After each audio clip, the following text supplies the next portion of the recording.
podcast gua The Boys. Ini gue sebagai host pengen ngebahas tentang seputar geografi yang berjudul Melihat Bumi dari Langit Sensor dan Pengindaran Jauh. Di sini gue bakal mengundang beberapa narasumber dari pelajaran geografi. Silakan masuk.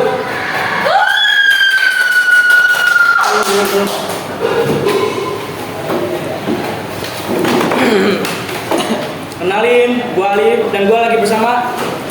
Halo semuanya, gue Jidan, pelajar geografi yang lagi belajar tentang sistem geografi dan bagaimana sistem ini digunakan di kehidupan manusia.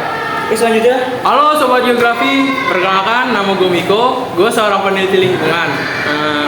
Dalam kehidupan sehari-hari tuh gue sering banget gunain pemetaan lingkungan sebagai kondisi memantau kondisi alam. Oke, yang ketiga. Halo guys, perkenalkan nama gue Kalisika Chandra. Gue tertarik banget sama yang namanya teknologi satelit, terutama dalam bidang penginderaan jarak jauh. Oke, sebelum kita masuk ke materi nih, gue pengen nanya, lu kalau kesesat atau pengen nyari tujuan suatu tempat tuh gunain teknologi geografi apaan sih? Mulai dari Jidan nih, gue pengen nanya. Wah, kalau gue sih yang paling gue sering pakai ya Google Maps sih, soalnya kalau gue pengen kemana-mana tuh enak banget kalau dipakai, gampang, simple banget. Tapi lu pernah kesesat gak sih? Wah, kalau pengalaman tersesat gue sih ada ya. Waktu itu jadi ceritanya gue pengen jalan-jalan nih kecil kayak kan. Wih, gitu. Gue tuh bareng rame-rame sono. Kalau nggak salah di Bogor waktu itu curugnya. Jauh juga ya? Ya main dah. Terus dari situ gue kan lewat tol tuh awal. Cuman pas nyampe tol emang karena nggak tahu jalan gue pakai Google Maps mas. Oh, keren. Berarti yang lu gunain nih Google Maps gitu? Iya. Kalau dari pengalaman Mico gimana nih? Kalau gue sih waktu itu pernah ya, sebenarnya banyak pengalaman gue. Salah satu aja dah. Kalau Tapi banyak gue kan- ceritain satu aja nih ya. Banyak banget mas. Jadi tuh gue pas malam menongkrong lah sama teman. Biasa anak muda ya kan, Yoi. menongkrong malam-malam. Jelas. Jadi tuh gue ditanya dia nggak punya motor mas. Jadi gue jemput lah. Dia serok nih lewat Maps, Google Maps ya kan. Gue jemput. Nah ternyata Mapsnya itu salah. Rumahnya dia kan ada di komplek ya. Nah di komplek itu ada gang kecil banget mas gangnya. Gue masukin motor situ kan, ya kan. Nah udah tuh gue nyasar tuh bingung nggak bisa muter balik ya kan. Ya udah minta tolong warga situ buat mundur motor gue ya kan. Kasihan ya. Berarti pas itu lu kesesat gunain apa nih? Lu nanya orang atau gimana? Waktu itu sih awalnya pakai map mas dari grup WhatsApp ya kan. Terus kesesat baru nanya orang. Nanya orang. Tuh, iya. Lu nggak pakai teknologi dong? Berarti. Iya. Oke. Kalau dari pengalaman Kalis nih, kayak gimana nih? Sebenarnya gue anak rimba ya. Kalau masalah teknologi gue kurang paham. Biasanya kompas yang sering gue pakai itu kompas yang dari ini silet. Siletnya itu digosokin ke magnet terlebih dahulu. Nah itu saya bawa pada saat berkemah di SMA waktu itu kalau nggak salah. Itu kan di SMA ada camping tuh. Nah itu saya ikut. Saya sediakan itu terlebih dahulu sebelum bekal-bekal saya. Wah keren nih. Wah, gila. Berarti kalau itu lu nggak pakai teknologi canggih-canggih dong Udah, kayak Google Maps, HP kagak gua pakai. Berarti lu pakai kompas. Ya. Banget ya. Biasanya tuh beli di mana sih kalau kompas kayak gitu? Kompas gampang bikinnya. Bikin. Yang pertama lu sediain wadah airnya. Yang kedua, lu sediain satu silet yang sudah digesekkan kepada ini, yang sudah digesekkan dari magnetnya. Nah, setelah itu magnet ini siletnya lu taruh di air. Nah, dia akan menunjukkan di mana arah utara dan di mana arah barat. Tapi itu spesifik nggak sih kayak wah ini bener atau ini salah mas atau emang ya kadang-kadang gitulah bener salah atau gitu. Spesifik, tergantung jenis siletnya. Oh berarti sesuai harga lah ya. Ya. Oke, kita masuk ke materi. Jelasin dong tentang jenis-jenis sensor yang digunakan.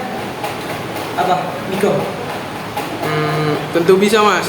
Secara umum ada dua jenis sensor dalam penginderaan ini. Pertama sensor pasif yang menangkap energi alami seperti cahaya matahari. Contohnya itu kamera satelit optik. Nah yang kedua itu sensor aktif mas. Yang memancarkan sinyal sendiri seperti radar lalu menangkap pantulannya sendiri dari permukaan bumi. Kedua sensor ini saling melengkapi. Misalnya sensor aktif bisa digunakan meskipun di malam hari atau saat cuaca berawan.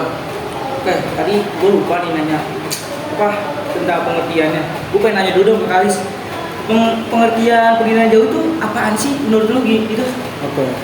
Setahu gua ya, penghindaran jarak jauh adalah teknik informasi dengan mengambil data dari satelit dan dikirim ke bumi. Tergantung itu informasi apa, tapi hasilnya akan menghasilkan gambar atau peta. Oke, keren juga nih. Nah kalau begitu bisa penting. Nah, jadi bisa dibilang penghinaan jauh itu kayak mata manusia di langit yang bisa melihat bumi kapanpun. Betul, Ya. Mas. Nah, Keren banget jadi dari sudut pandang lu gimana Dan? Apa manfaat penghinaan jauh dalam kehidupan sehari-hari lu nih? Wah, banyak Jangan banget sih. Ya dulu, Aduh, oke. ribet itu. Biasa lidah dulu ya. Oke. Biasa lidah itu. Oke. Tapi banyak banget sih sebenarnya, Mas. Beberapa diantaranya itu satu ada pemetaan wilayah. Itu untuk membuat peta dengan cepat dan sangat akurat. Yang kedua itu ada pertanian. Bisa digunakan untuk memantau kesuburan tanah dan kondisi tanamannya, Mas. Cocok banget tuh buat para orang-orang yang pengen nanam-nanam. Oh, cocok. Ternyata manfaatnya luas banget ya. Yo, man. Kalau dari pengalaman lu gimana nih kok? Gimana penghinaan jauh mampu membantu dalam pekerjaan di bidang lingkungan? Perannya sih besar banget ya Mas. Misalnya nih, waktu pemantau kebakaran hutan, kami bisa lihat langsung area yang terbakar lewat citra satelit. Data itu membantu tim di lapangan untuk bergerak lebih cepat nih Mas. Jadi pengedaran jauh bukan cuma teknologi canggih, tapi juga alat penting untuk menjaga bumi kita. Wah, keren. Karis, menurut lu gimana perkembangan penghinaan jauh di Indonesia ke depannya? Kedepannya ya, kemungkinan besar akan semakin maju ya. Karena Indonesia sudah punya satelit, yaitu satelit 8A4 dan berbagai satelit lainnya yang sudah diluncurkan dari beberapa tahun lalu kan.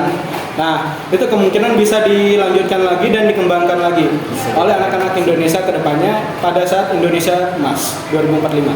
Wah, keren banget sih dari pembahasan kita sebelum menutup. Gue tadi lupa kasih slogan, cuman gue punya slogan. Lu bisa ikutin gue pada? Bisa. Mas. Slogannya apa nih? Slogannya ini boys for life. Oh, boleh. Kalau gue nyebut Keren juga. Kalau gue nyebut the boys, lu bilang gitu ya. Oke. 1, 2, 3. The boys. Boys.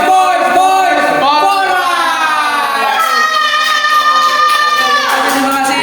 Terima kasih, Oke, Mas. kalian. Makasih, Mas. Siapa? Bang. Oke, dah semuanya. Dan semua sama ketemu lagi di podcast gua. Gak tahu kapan, tapi ya itulah itu pembahasan kita. Oke, siap, dadah.